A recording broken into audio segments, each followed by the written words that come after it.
எல்லாருக்கும் வணக்கம். இன்னைக்கு முருகனுக்கு வெற்றிலை தீபம் எப்படி போடலான்றது பார்க்க போகிறோம். வெற்றிலைன்றது பார்த்தீங்கன்னா சக்தியும் சுத்தியும் இருக்கிற ஒரு சக்தியான ஐட்டம். இது முருகனோட அருளை கிடைக்கிறதுக்கான ஒரு பரிபூர்ணமான ஒரு பொருள்னு கூட சொல்லலாம். இது நம்ம எப்போல்லாம் போடலாம்னா செவ்வாய்க்கிழமைகள், வெள்ளிக்கிழமைகள், அதுக்கப்புறம் சஷ்டி நாட்களில், கிருத்திகை நட்சத்திரம் வர நாட்களில் பண்ணலாம். செவ்வாய்க்கிழமைகளில் பண்ணும்போது செவ்வாய் ஓரை நேரம்னு வரும். ஒரு கிழமைக்கு ஒரு ஓரை நேரம் வரும். அது மாதிரி செவ்வாய்க்கிழமைக்கு காலையில் 6 to 7, மத்தியானம் 1 to 2, நைட்டு 8 to 9 இந்த நேரத்தில் போடலாம். இது எப்படி போடலாம் அப்படின்றது பார்த்தீங்கன்னா, ஒரு சுத்தமான ஒரு காப்பர் பிளேட் எடுத்துக்கோங்க. அதில் ஸ்டார் கோலம்னாலே அது முருகரோட கோலம். அதில் ஓம் சரவண பவ அப்படின்னு எழுத போகிறோம். ஓம நடுவில் எழுதிட்டு சுற்றிலும் சரவண பவ அப்படின்னு எழுதிக்கலாம். அதுக்கப்புறம் 6 வெற்றிலை எடுத்துகிட்டு சுத்தமாக கழுவிட்டு அந்த காம்பை கிள்ளி எடுத்துக்கலாம். ஸோ அந்த காம்பை கிள்ளி ஓரமாக வச்சுக்கலாம். அதை நம்ம கடைசியாக விளக்கில் போட்டு யூஸ் பண்ணிக்க போகிறோம். இப்போ சரவண பவ அப்படின்னு எழுதியிருக்கோம் இல்லையா, அதில் அந்த வெற்றிலையை அடுக்கடுக்காக வைக்கலாம். சரவண பவ அப்படின்ற எழுத்துக்கு நேராக 6 வெற்றிலையும் வச்சிடலாம்.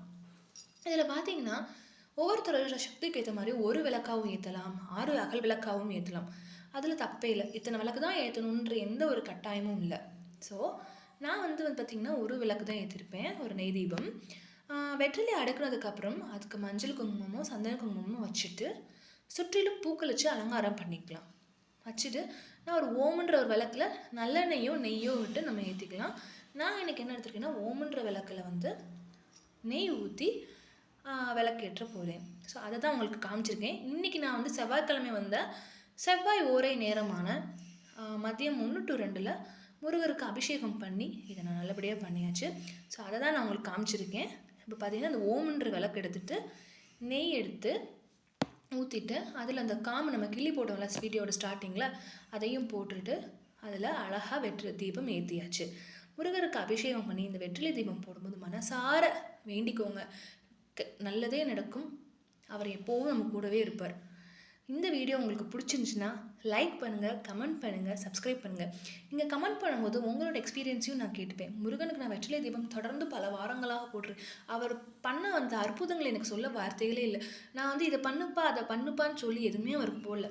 நீ என் கூட இரு, எனக்கு வேறு எதுவுமே வேணான்னு சொல்லி தான் அவர்கிட்ட பண்ணேன். ஆனால் அவரோட அற்புதங்களும் மகிமைகளும் நான் அவர் கூட விளக்கு ஏற்றும் போது எனக்கு தெரிஞ்சுது. முருகனை மனசார நினச்சி இந்த விளக்கை ஏற்றி ஓம் சரவண பவ அப்படின்னு சொல்லிட்டு கந்தசஷ்டி கவசம், அருணகிரி பாடல், எல்லா பாடல்கள் இருக்குது, திருப்புகள் இருக்குது, இது எல்லாத்தையும் பாடி நல்லா